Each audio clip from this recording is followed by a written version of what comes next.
Hi, welcome back to Joe Blogs. In today's episode, I want to talk to you about what's happening in the economy of Russia, and specifically to talk about Russia's overseas assets that are now coming into sharp focus. If you've been following the channel, you'll know that I've posted a number of videos talking about the $600 million worth of assets that Russia had overseas at the time of its invasion of Ukraine. And the G7, which are the leading countries from the West, have been talking about what to do with these assets.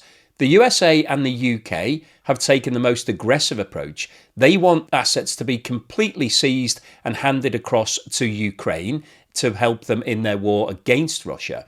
However, the other nations in the G7 are far more conservative. They're looking at what international law says, and they're trying to work out whether or not there is some way of being able to repatriate these assets to Ukraine. And the reason that I'm posting this video is that the G7 have a summit coming up on the 24th and the 25th of May, where they're going to try to agree a final decision. Whether they do or not remains to be seen. So in today's video, I want to go through the details of the assets that Russia has that's sitting overseas that have actually been frozen by all of the countries that are holding them. We'll then talk about the concept of seizing these assets, because this is actually something that's been going on for a long period of time. In fact, over 200 years. The first instance of a reparation payment was actually back in 1815, the Treaty of Paris, as a result of the end of the Napoleonic Wars. So we'll go through some of the largest settlements that have been agreed in history with regards to wars that the losing party has had to pay. We'll talk about the concept that the USA put forward of actually just seizing the assets. We'll then talk about the alternative proposals that are being discussed and will be discussed by the G7 in terms of building some sort of international bond or even a syndicated loan. And then finally today, I'll wrap up with my summary as to what I think the most likely outcome is here and whether or not these assets will ever be handed over to Ukraine. But before we get started on all of that, I'd like to say once again, thank you so much to everyone that's supporting the channel. You're really keeping me going. It really helps me to post videos on a regular basis, so thank you. So if you bought me a coffee or sent me a YouTube super thanks recently, thank you for doing that. I know it's a lot of effort, but thanks. And if you're a long-term supporter, I'm indebted to you. It is giving me so much support. So if you've signed up through Patreon, where you'll get early access to my videos and also be able to watch them advert-free, or YouTube membership, where you also get early access, or buy me a coffee membership, thank you for that support. Really helps to keep me going and makes me post more videos. At the commencement of Russia's invasion of Ukraine on the 24th of February 2022, it was estimated that Russia had assets sitting in overseas institutions equating to $612 billion. And of that figure, around $375 billion was sitting in what Russia now deems to be unfriendly nations. So basically countries that have applied sanctions against Russia who don't agree with its invasion of Ukraine. And this chart shows the breakdown of that $375 billion worth of assets, the majority of which were held either in investments, securities or cash with foreign banks in those countries. And what this shows is that $207 billion worth of Russian assets were held in the Eurozone. The majority of these are held in Belgium because that's where Euroclear is located, where a lot of the investments are held in European assets. The next largest holding of $67 billion is held in US dollars in the USA.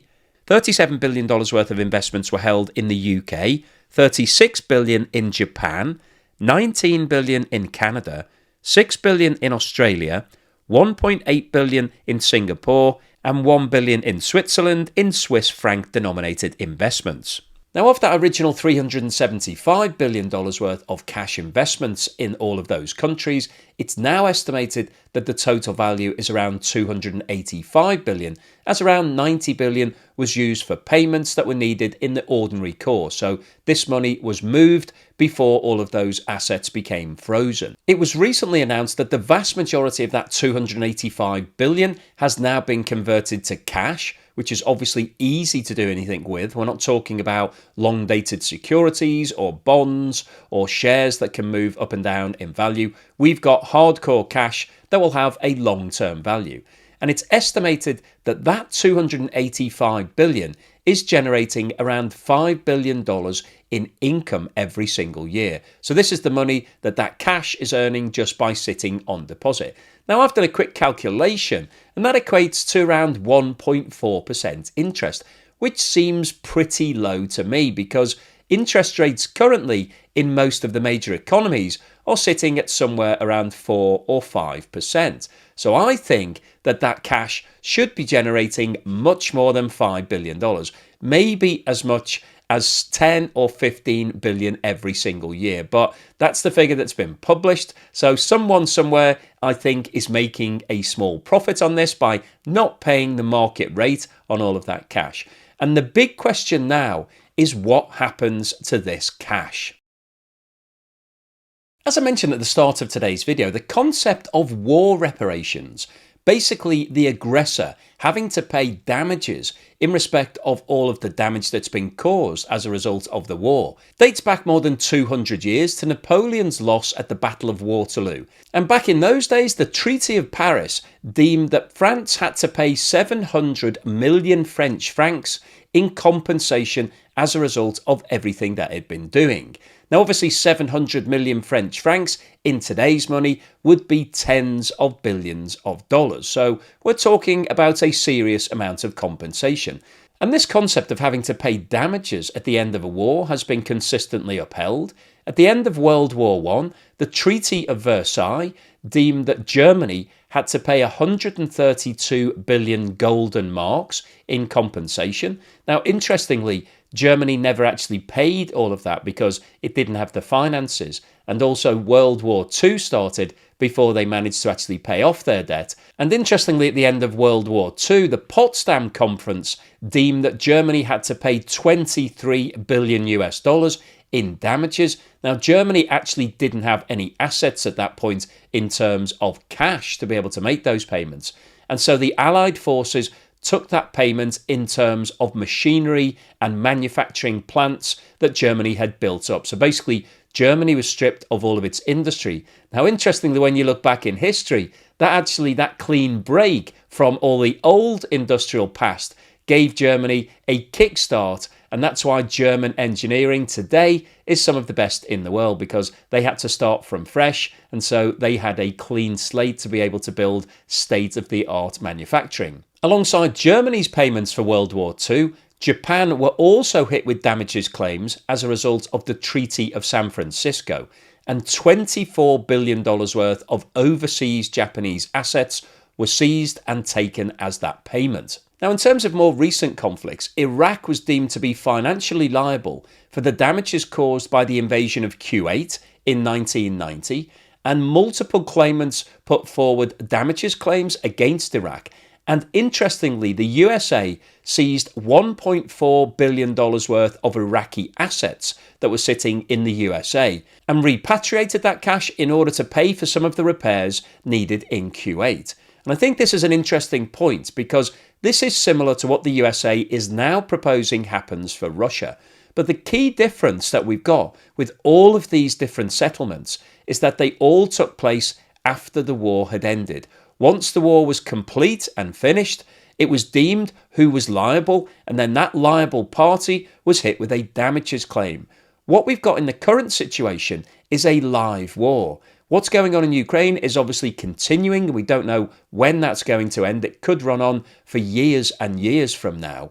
But the USA wants to change the way this is approached. They've seized the assets, they've been frozen, and they're now proposing that these assets are given over to Ukraine whilst the war is still going on. Now, the concept of reparation payments to Ukraine, I think, is firmly established. And the World Bank recently published a report which estimated that the current cost as of February 2024 of repairing all of the damage caused to Ukraine by Russia is $486 billion. And this chart provides the current breakdown of those costs. And as you can see, the largest single item is the reparation of housing that's been damaged by the war. It's estimated that that will cost $80 billion. The next biggest cost is repairing all of the transport infrastructure.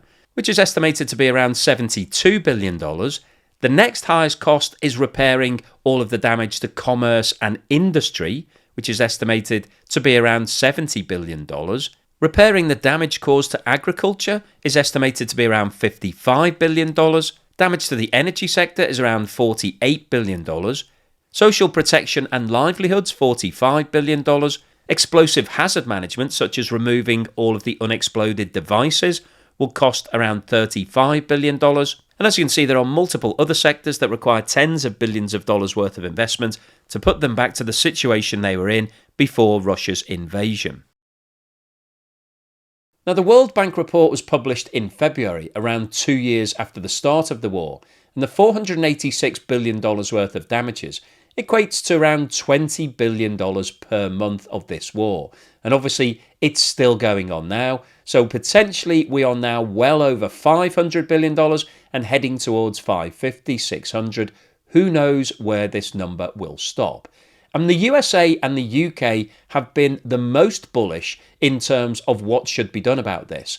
And they've come out and said that the $285 billion worth of assets that are currently frozen by all of these countries from the West should now be handed over to Ukraine in order, firstly, to help them with their reparation costs, but secondly, to help them in their war against Russia, because obviously the longer the war goes on, the more damage will be caused, the more cost will be involved. So it makes sense to stop the war first before you start investing into things like housing and roads and rail, because they could be damaged again in the future. But unfortunately for the UK and the USA, the rest of the G7, which were the largest 7 economies in the world in the past, we've got the USA, the UK, France, Germany, Canada, Italy and Japan. Now, they're not actually the 7 largest economies anymore, because China is the 2nd largest and India is now the 5th largest. But the G7 is a long-standing concept, so this is why they were created in the past. And they all have to agree what is going to happen to these assets. And unfortunately, the rest of the G7 are saying that they can't touch the actual assets themselves, but they're happy to start creaming off the interest that's being generated, which, as I mentioned earlier in the video, is around $5 billion per year. I actually think it should be more than that, but that's just my opinion. Now, one of the proposals that's been put forward to the G7 is that the $5 million per year of interest that's being paid on the assets that have been frozen, which the G7 have all agreed can now be used for the benefit of Ukraine, that $5 billion should be used to fund the interest payments on a new bond. So if we think about this in a corporate fashion, if you're a business and you want to issue a bond, and let's say you're a big business and you're going to issue a bond for $1 billion, all you need to do in order to keep that bond current for the length of its issuance, and it might be a 5-year bond or a 10-year bond, is pay the interest. You don't actually have to pay any repayments. So if you issued a $1 billion bond at a 5% coupon, all you would need to have is $50 million per year to pay the interest on that bond, and then at the end of its life, either after 5 years or 10 years, you would realistically just renew that bond. As long as your company is doing well, you never actually repay it. You just issue a new bond, and the money that you get in from the new bond, the $1 billion for the new one, you use to pay back all of the bondholders from the first issuance, and it just rolls on. And the proposal here is that the $5 billion of interest that's being generated by these assets from Russia should be used to create a large bond, and the proceeds of that bond could be given to Ukraine. And if you think about this in the concept of 5% interest, $5 billion worth of interest every single year would equate to a $100 billion bond, because at a 5% coupon, that's how much you'd have to pay. So those assets that are currently frozen could service $100 billion worth of debt. So in theory, you could raise a bond right now, and then you could give that $100 billion to Ukraine to start on the process of either finishing the war, trying to get to a situation where there is some sort of peaceful settlement, or to just support the war effort as it continues going on. So this is one of the proposals that will be considered by the G7. One of the other proposals that's being put forward to the G7 is the concept of a reparation bond. So basically, a bond being issued that has full security over those frozen assets. And in the event that the bond isn't repaid, then the lenders could actually seize those assets and use it to repay the debt that's been created. Now, there is a very complicated legal structure behind this because technically, in order to give security over those assets, you have to be the bond issuer. But in this situation, the bond issuer for reparation bonds would be Ukraine. Now, Ukraine does have a claim for damages against Russia, and that's really the concept at the heart of a reparation bond. Ukraine needs to show that legally, given everything that's happened in history, it should have a claim against Russia to pay for all of the damage that's been caused by Russian artillery and the invasion of Ukraine. So Ukraine, I think, is in quite a strong position in terms of being able to prove that from a legal perspective. So theoretically, Ukraine could issue a bond for $285 billion, and that would be 100% backed by the $285 billion worth of assets from Russia that are currently frozen. But the disconnect in terms of this reparation bond is that those assets are not being held by Ukraine. They're being held in Belgium, the USA, Japan, the UK, Canada, all of the countries that we talked about earlier. And so from a legal point of view, it doesn't really marry up that if Russia doesn't pay on Ukraine's claim against it for reparation damages, that Ukraine can then seize all of those assets because it doesn't hold on to them. But what we could do here, and this is the proposal that's being put forward to the G7, is that this loan could be what's called a syndicated loan. So rather than all of the money being raised by Ukraine, they could raise it amongst all of the other countries. So Ukraine could be the leading party in this loan, but it could syndicate some of the debt to the USA, Europe, the UK, Canada, Japan, and so on. And if that bond isn't repaid, then all of the syndicated parties would have a claim to pass forward through Ukraine in terms of the non-payment of the reparation damages. So there is a potential legal structure here that could work, that would enable Ukraine to be able to seize all of those assets in the event that Russia doesn't pay upon its damages claim. But one of the confusing factors here, I think, is that this has never been done before on an ongoing war. All of these war reparation claims have always been made after the war has ended. So this is the first time that we've got a live situation. So this would be a legal precedent. So what's the summary and conclusion today? Well, I wanted to post this video because I think the issue of what happens to Russia's frozen assets is a really interesting topic. And this is something that we've been talking about for the last 2 years. And the obvious proposal that's been put forward by the USA and the UK is that these assets should just be seized and handed over to Ukraine as a result of the fact that Russia invaded Ukraine. That's deemed to be illegal, and so therefore all of this cash should rightly be given to Ukraine, firstly to help them in the war and secondly to help them with the repair costs. But from a legal point of view, there is no precedent that enables that to be done. Everybody has to look at what the law says, and the law says that usually these war reparation cases are deemed after the war has finished. You sit down, everybody looks at the facts. Usually this takes a number of years. It doesn't happen very quickly. You have to put together all of the information for a massive court case. And as we all know, these court cases drag on, and it can be years before you get a final outcome. But the USA and the UK doesn't want that to happen. They would rather just take this money today. But unfortunately, the rest of the G7 are saying that they can't set a new legal precedent, that they have to look at what's been done before and look at putting together some sort of creative way around this problem. And the first thing that the G7 have all agreed upon is that the interest that's being generated by these assets can actually be seized and used for the good of Ukraine. So at the moment, it's been proposed that that money is sent to Ukraine, around $5 billion per year. Now, interestingly, when you look at the legal issue around that, there is a question as to say, well, if you're taking the interest, then don't you just take all of it? Because either it all belongs to Russia and therefore you can't touch it until there's a ruling as to what should happen to that cash, or you seize all of it. To say that it's okay to take the interest but not to touch the capital doesn't really have a lot of logic around it. If I put my money into a bank and the bank is paying me 5% interest, then I'm entitled to all of it. That interest is added to my loan, it becomes part of my capital, and my capital grows. That's what happens when you put your money in the bank. It appreciates.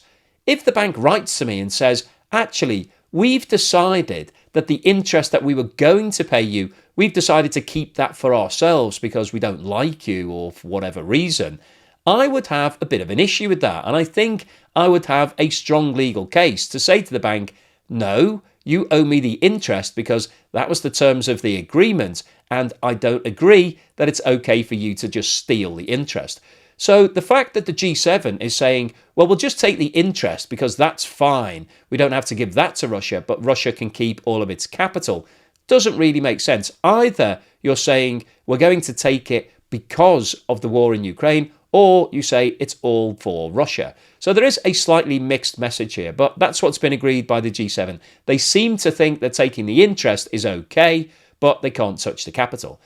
So the other ideas that have now been put forward are creative ways of raising large amounts of money for Ukraine without financial institutions taking a huge risk, because what you don't want to do is just give $100 billion of cash to Ukraine in the form of some sort of bond or loan, and then find in the future that Russia goes to the High Court, challenges what's been done, wins that court case, and all of those financial institutions have to write off $100 billion. Nobody wants to do that. If you're going to give money to Ukraine, that's one thing, but to give them a loan that is actually repayable, you need to make sure that it's been structured correctly, that the legal framework actually works, and you're going to be able to get your money back. And the two proposals that have been put forward are an unsecured bond, where the interest will be paid by the interest being generated from all of those frozen assets, so that will pay for the coupon. In terms of how that bond would ever be repaid, there's no real guidance on that, other than the fact that at some point Ukraine will be due a damages payment by Russia if this war ever ends. The problem with that is that that damages payment is actually needed to pay for damages. And as the war continues to go on, that damages claim is going to increase. So there's a big question mark as to whether or not that $100 billion, if it was that figure, would ever be repaid, because you'd be asking a country that's broken, that's trying to rebuild itself, to pay $100 billion out of its reparation fund to just pay back all of those lenders. So I'm not entirely sure that that proposal will work. The other proposal is to actually have some security over the frozen Russian assets. This is called a reparation bond. And as we talked about earlier in the video, the way that the money will be linked to those assets is by having a syndicated loan.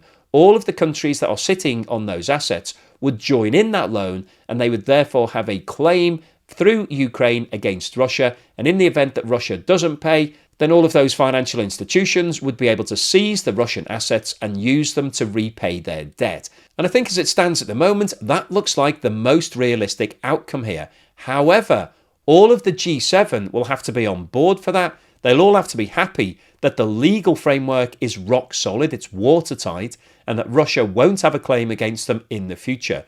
And I guess that's the risk here, because if you're taking a cautious view, if you're saying, well, what could go wrong with this arrangement, there is genuinely a risk that Russia will win in the High Court, because it's 100% guaranteed that Russia will challenge this. They will go to the High Court. They will refuse to pay in the future.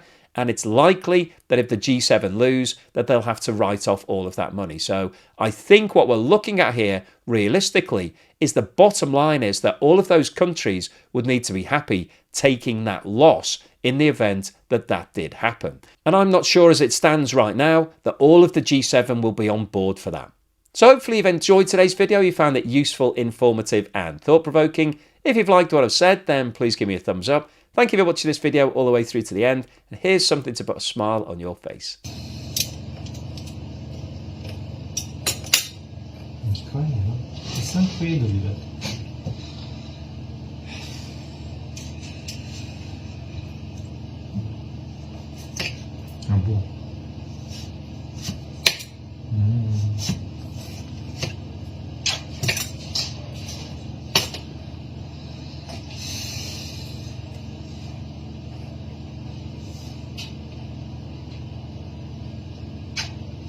Steamer papaya, steamer mango, kokosik.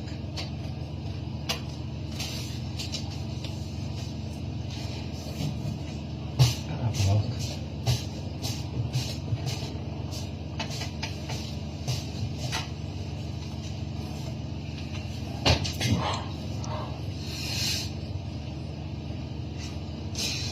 Snake has tea.